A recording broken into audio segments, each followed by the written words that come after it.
ഹായിലാണ് നമ്മൾ ഇന്ന് 6 ക്വസ്റ്റ്യൻസ് നോക്കുന്നുണ്ട്. ഫസ്റ്റ് ക്വസ്റ്റ്യൻ ഗ്ലോബൽ ഡെമോഗ്രഫിക്സിൽ നിന്നാണ്.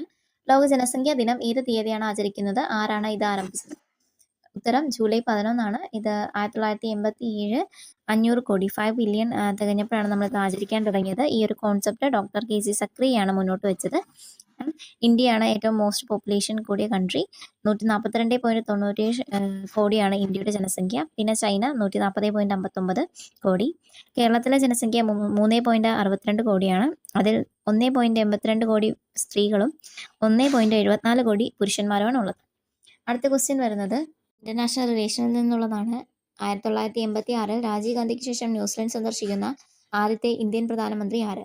ഉത്തരം നരേന്ദ്രമോദിയാണ്. നരേന്ദ്രമോദിയും ന്യൂസിലൻഡ് പ്രിയമായിട്ടുള്ള ക്രിസ്റ്റഫർ ലക്ഷനും തമ്മിലുള്ള ചർച്ചയായിരുന്നു. ഇരു രാജ്യങ്ങളും തമ്മിലുള്ള വ്യാപാരം, സമുദ്ര സുരക്ഷ എന്നിവയാണ് പ്രധാന ഉഭയകക്ഷി ചർച്ചാ വിഷയങ്ങളായത്. 40 വർഷങ്ങൾക്ക് ശേഷം ഒരു ഇന്ത്യൻ പ്രധാനമന്ത്രി നടത്തുന്ന ആദ്യത്തെ സന്ദർശനമായിരുന്നു ഇത്. അടുത്ത ക്വസ്റ്റ്യൻ സ്പേസ് ഓപ്പറേഷനിൽ നിന്നാണ്. ബഹിരാകാശത്തേക്ക് പോകുന്ന ആദ്യ മലയാളി ശാസ്ത്രജ്ഞൻ ആര്? ഉത്തരം ഡോക്ടർ അനിൽ മേനോനാണ്. അദ്ദേഹം നാസയിലെ ശാസ്ത്രജ്ഞനും എമർജൻസി മെഡിസിൻ ഡോക്ടറുമാണ്. സോയൂസ് MS-29 പേടകത്തിലാണ് യാത്ര തിരിക്കുന്നത്. എക്സ്പെഡീഷൻ 75 ദൗത്യത്തിന്റെ ഭാഗമായി 8 മാസത്തെ ബഹിരാകാശവാസമാണ് ലക്ഷ്യമിട്ടിരിക്കുന്നത്.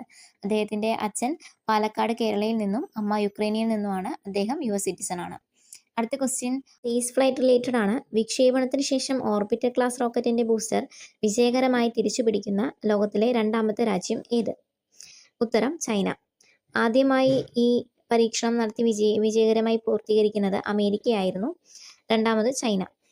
ലോങ് മാർച്ച് 10B എന്ന റോക്കറ്റാണ് ഇവർ ഇതിനായി ഉപയോഗിച്ചത്. ചൈനയിലെ ഹൈനാൻ കൊമേഴ്ഷ്യൽ സ്പേസ് ലോഞ്ച് സെന്ററിൽ നിന്നാണ് ഈ വിക്ഷേപണം നടത്തിയത്. അടുത്ത ക്വസ്റ്റ്യൻ ടെലികോം ടെക്നോളജി റിലേറ്റഡ് ആണ്. മൊബൈൽ നെറ്റ്വർക്ക് ഇല്ലാത്ത സ്ഥലങ്ങളിൽ വോയിസ് മെസ്സേജ് ലഭിക്കുന്നതിന് ഉപഗ്രഹ ഫോൺ അവതരിപ്പിച്ച ഇന്ത്യൻ സ്ഥാപനം ഏത്? ഉത്തരം BSNL. ആഗോള ഉപഗ്രഹ ശൃംഖലാ സേവനം നൽകുന്ന ഇൻമാർസാറ്റ് ഉൾപ്പെടെയുള്ള കമ്പനികളുമായി ചേർന്നാണ് ഈ സേവനം ലഭ്യമാക്കുന്നത്. നോർമൽ മൊബൈൽ ഫോൺ പോലെ എല്ലാവർക്കും ഇത് എളുപ്പത്തിൽ വാങ്ങാൻ കഴിയില്ല.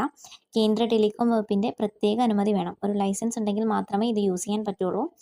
അതുപോലെ നോർമൽ ടവറുകൾ യൂസ് ചെയ്ത് മെസ്സേജ് ഷെയർ ചെയ്യുന്ന പോലെയല്ല ഇവിടെ ഉപഗ്രഹ ഫോണുകൾ നേരിട്ട് ഉപഗ്രഹങ്ങൾ വഴിയാണ് സന്ദേശം കൈമാറുന്നത്. അടുത്ത ക്വസ്റ്റ്യൻ മെഡിക്കൽ റിലേറ്റഡ് ആണ്. പ്രമേഹ രോഗികൾക്കായി ദിവസവും ഇൻസുലിൻ എടുക്കുന്നതിന് പകരം ആഴ്ചയിൽ ഒരിക്കൽ മാത്രം ഉപയോഗിക്കാവുന്ന പുതിയ മരുന്ന് ഏത്? ഉത്തരം അവിക്ലി. ഡാനിഷ് മരുന്ന് നിർമ്മാണ കമ്പനിയായ നോവോ നോർഡിസ്ക് ആണ് ഈ പുതിയ ഇൻസുലിൻ അവതരിപ്പിച്ചിരിക്കുന്നത്. നോർമലി ഡെയിലി ബോഡിയിലേക്ക് ഇൻസുലിൻ ചെല്ലുന്നതിന് പകരം ഈ മെഡിസിൻ ഒരാഴ്ച നമ്മുടെ ബോഡിയിൽ നിലനിൽക്കും. അതുകൊണ്ട് തന്നെ നമുക്ക് ആഴ്ചയിൽ ഒരിക്കൽ മാത്രം ഇതെടുത്താൽ മതി. 6 ക്വസ്റ്റ്യൻസും എല്ലാവർക്കും മനസ്സിലായെന്ന് വിശ്വസിക്കുന്നു. അപ്പം ഡെയിലി അപ്ഡേറ്റ്സിനായി ഫോളോ ചെയ്യുക. Thank you.